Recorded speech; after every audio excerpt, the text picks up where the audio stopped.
Alright, third time's the charm. Welcome to the first episode of the Unnamed podcast, because I have no idea what to call it. I've never done a podcast before. It is highly disorganized, entirely unedited, and mostly unscripted, except for a bunch of vague, out-of-context notes I took on the day of the concert that I will decipher and present in a pleasing form. So it was January 22nd, a Wednesday. I was supposed to see a concert on the 17th, but alas, the time was listed wrong and I missed it. This was the only other one I could make it to. So I got a whole whopping 5 days to work on it. It's like a reasonable person. I waited till the day before I was due to work on it. But that's besides the point. Going to this concert, on the way there, leading up to it, to be honest, I was like, it's going to suck. It's an intermediate concert for choir. It's not going to sound good. I'm going to have to pretend it did. It's going to be really hard because I'm not good at lying. And then I went there, and it was good. For a middle school concert, it was highly above average for a middle school concert. So I actually enjoyed it. Which was surprising. I didn't expect to enjoy a middle school concert, but here we are. It was the Intermediate South Choir concert, and it started off with they were walking on, and they played the song of "We Will Rock You." There was no singing; it was just an intro to get them on there. It was pretty good song, 10 out of 10. But it seemed very inefficient because they had each kid a different pace and how much they walked in each stomp. Unlike when we did it in marching band, where we had a set distance for each of us, it was very randomized. So some kids took a lot longer to get on the stage than others, and some took much smaller steps. And some kids clapped off beat, which was highly disgraceful. It's Queen. You should know "We Will Rock You" if you've ever been in elementary school. And then someone thought that the song would last longer, and they cursed really loudly. It's pretty funny that it just rang out. But we're gonna actually get into this a lot. Stop my rambling for a moment. It was rock themed, and they called it the Rock Out Loud concert. The lineup was Aerosmith, Joanne and the Blackhearts, Kansas, The Who, Led Zeppelin, Starship, Leonard Skinner, Uncle Cracker or Dobie Gray, not entirely sure, Bon Jovi, The Motley Crue, Queen, and Elton John as a bonus. Very good list we've got there. A lot of great choices, especially for a middle school band or choir who's probably hasn't heard of some of these, to be honest. Because the teacher decided, let's do rock, and these kids probably, what? I don't know any of these songs except for maybe Bon Jovi or any of these bands were Bon Jovi and Queen. But they did pretty well for, choir in middle school. But starting with the first song was Aerosmith's Dream On. It was blended. I didn't realize, I never really paid attention to the beginning of Dream On until the jazz started. I was like, oh, okay. It started out pretty good. They had a soloist singer. She was good at it.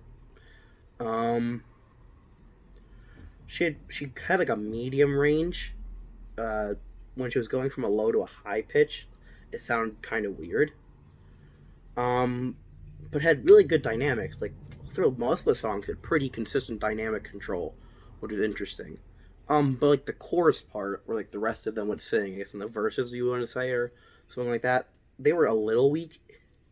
And it was kind of muddied at points. It would mix in with the song, and you couldn't really make out what they were singing. And they struggled to keep up with the tempo.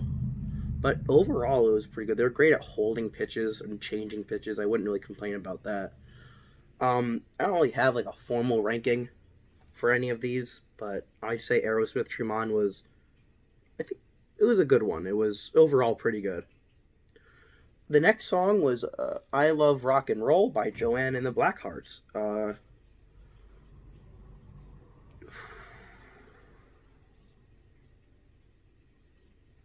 It was a really good choice. I feel like it started really well. Nothing really to complain about it. Well, no, that's a lie. Sorry. A little nervous, if you can't tell. The lead singer sounded sick. Like, if you're, like, obviously comparing her to Joanne, you can't really do that, but I'd say if you really knew a little bit of the song and you just heard her and you were at the concert, you'd be like, yeah, I could see that being Joanne. But the lead singer was really good at their part. They sounded pretty similar to Joanne herself. There were some pitch issues, but not really bad. There was really good dynamic control. I love rock and roll part in the beginning. Like the first time it happened, it sounded pretty weak though. There's that yell, and how to say it. I wrote down or but I don't really know how to re-say it. I guess right now it was pretty good. Like they could yell like it was in the song. It wasn't like they were just screaming for no reason, or it didn't sound off. They had good movement and emotion. They were really into it. The second part time they went to the I Love Rock and Roll section, it was much better. They improved a lot. They had overall pretty good dynamics and a pretty good tempo. Although during the guitar solo part, where the chorus sang, it was pretty weak. Not really sure why. Not them. I can't think what was going in their mind, but it was definitely weaker. But it was definitely one of the better songs in the whole lineup. And then there was Kansas, Dust in the Wind. Had 5 main singers. They had a good blend. They all blended pretty well. You're gonna hear me saying a lot. The chorus and the singers all blended really well. It's never really had any complaints where they didn't. But yeah. So Dust in the Wind by Kansas. You could barely hear the male singer though, and they all had pretty static dynamics. They were a little soft at times, but they had a good tempo. The background was good. The dynamics finally came in, and they were doing really well with that. But then they ended really weak, and that was really all I noticed throughout that song. Is it started great, ended weak. Then we have Pinball Wizard by The Who. There was 2 singers and 4 dancers. I think they added 2 randomly throughout it, but there was starting 4 definitely. The pitches were okay. This is the one that had a little pitch issues. I never really listened to the song myself, but I did heard it before. I just didn't recognize it for a moment. They had heavy accents for the kids. When the accents actually happened, they were pretty heavy. Then it went back to weak. You couldn't really hear the noise or the words. It was just noise, just a song going on, and like jumbling with the singing, so it got really muddied. Then it finally came out, and the singers started singing. They were really good. The male dancer, the one male dancer was really good. What I wrote was he was having a blast, straight vibing. The chorus was back and they were pretty alright. Then the singers came back in the song because it kept switching back and forth. It was pretty good dynamics at that point, and there was no tempo issues. My next song is Stairway to Heaven by Led Zeppelin. Now this was probably one of the most average songs throughout the concert. It was okay. Like, it was good. That was it. It was just good. It wasn't great. It wasn't average. It was just okay. It's good. I like listening to it. They had 2 singers. Pretty good start. They had a good background. It was a good choice of singers. They really took the part really well and sang really well, and it fit the song how they sang. They had good tempo and a good dynamics. They had a proper emphasis, like the words they emphasized. They stood out where they should have, and there was a good blend. The chorus got really weak and then picked it back up, and I don't really have much else to say. I'm probably gonna be repeating myself with like good tempo, good dynamics. Just really all throughout most of the songs, there was no issues. It was just they had good softs, they had good louds, they were good at going soft too loud. They never only sometimes tore with the tempo. Only in a few songs. The rest of with like 2 or 3 songs, the rest of it they were really good. They didn't really have any issues, so it's nothing really more to elaborate on them. So I'm going to be bringing it up every song because you don't just leave it out because I already mentioned it. Each song's different, but I'm going to be saying that a lot. So if that's a little annoying, I apologize. But showbiz, baby. Then we Built This City by Starship, or Ability on Rock and Roll by Starship. This was the most average song. I know I just said it was can't let a Stairway to Heaven, but sometimes my brain gets jumbled and I say the wrong thing. But it definitely meant We Built This City on Rock and Roll. It was the most meh one. It was a pretty good start. There was no lead singers. It started out well. Then it got kind of weird, but it was kind of weird for me too because I didn't realize the intro to We Built the City was like not like the rest of it. It was a very weird tempo. I didn't really enjoy that. I don't think the chorus enjoyed it either. But it wasn't special. Nothing really popped out. It was very average. This is the one where they had a weak dynamics. And there was muddied parts where I couldn't really discern them from the music, but overall they had a good blend. So this was like the most average one. Then we had Sweet Home Alabama by Leonard Skinner, which, if you haven't heard Sweet Home Alabama, what's wrong with you? It's a pretty good start. There was 2 singers. They were good. They had some pitches over that were pretty good. The blending was good. It was above what you expect from a middle school band or choir. It sounds like a Sweet Home Alabama by above average middle school chorus. I mean, I'd say if you listen to this next to the actual Sweet Home Alabama, I'd be like, all right. Let's say Sweet Home Alabama is a 5 out of 5. And I'm not saying it is, but I'm saying let's say it is. I say this version by the middle school was a 3 out of 5. Which can't compare to the original, but it stood well on its own. Like, if you said, oh, this was a cover band, like a cover choir, I suppose, someone would be like, I believe you. Yeah. Cover choir and Sweet Home, yeah, sure, that's true. Like, they would think it's a legit cover. They wouldn't think it's just a middle school band or choir, which was definitely positive, to say the least. The next song was Let's Drift Away, or Give Me the Beat Boys and Free My Soul. I Want to Get Lost in the Rock and Roll. And they mentioned Uncle Cracker and Dobie Gray, so I couldn't figure out which version it was. I didn't really realize the beginning sounded the way it did. I didn't know what version it was, and it sounded good, but it's not what I really thought. And then it got to the part where it sounded right, and I'm like, oh, yeah, I recognize this song. I guess I never really paid attention to the intro that much. It sounded good. They blended. They had their dynamics were okay. They could afford to be a little louder. Some parts were muddied, like you couldn't really hear them. They were missing a song, and others were crystal clear. The dynamics were okay, and everything was pitched well. Like they know their songs. Like they practiced. It's not like they just got into it. Like, oh, time to do something I've never heard of in my life. The next song is Living on a Prayer, sorry, by Bon Jovi. Now, we all know Living on a Prayer. They definitely knew Living on a Prayer. Great start, had really good dynamics, had a good tempo. It was really blended. I think this was their favorite song. It had really good and had a lot of energy, even though they had no singers or main singers. It was just the energy that was into it. It was definitely the song they enjoyed the most, 100%. It was the best I heard. The best song I heard. It was really well done. I really wasn't surprised with how well it was done. I mean, everyone really knows this song. I'd be surprised if you didn't. But that's really all I have to say. It was a good song. A good choice. Well done. Then they had Home Sweet Home by the Motley Crue. Had one main singer. Had a good start. There was iffy pitches from the singer sometimes. They were like, it was a good singer though, but they were a mid-range singer. They couldn't go too low or too high, and the song calls for parts for you to go lower or higher, and they couldn't do it because they're mid-range. They're not high range or low range. They don't really spread. So when they grow up and hopefully go to choir in high school, that they work on their range. Because they had a good mid-range, but that's all they had, and when a song calls for more than that, and you can't do that, it doesn't sound that great. And they had a weaker background. This is one of the weaker chorus parts, with like the verses and everything. Their voices couldn't really carry through the music.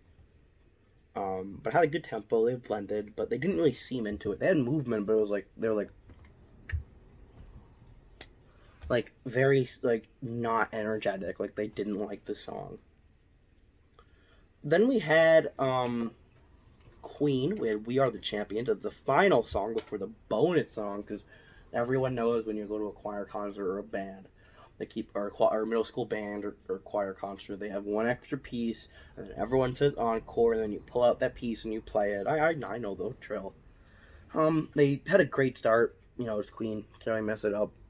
They didn't have the same energy as Queen, but it wouldn't. You know, in middle school, it's just when you hear it all the time, and you know Queen, and you love Queen. You know, you tend to accidentally compare the two, but you can't really do that. You know, because it's a middle school band. Had good accents and dynamics, but some pull with the tempo. They had they had good pitches, but they got too soft. I got kind of muddy, and then they unmuddied themselves. There was some energy, not as much as which one was it? Not as much energy as Joanne and the Blackheart I Love Rock and Roll, but not as little as Motley Crue Home Sweet Home. Sorry. But yeah, that was really it. It was an average song. It wasn't as average as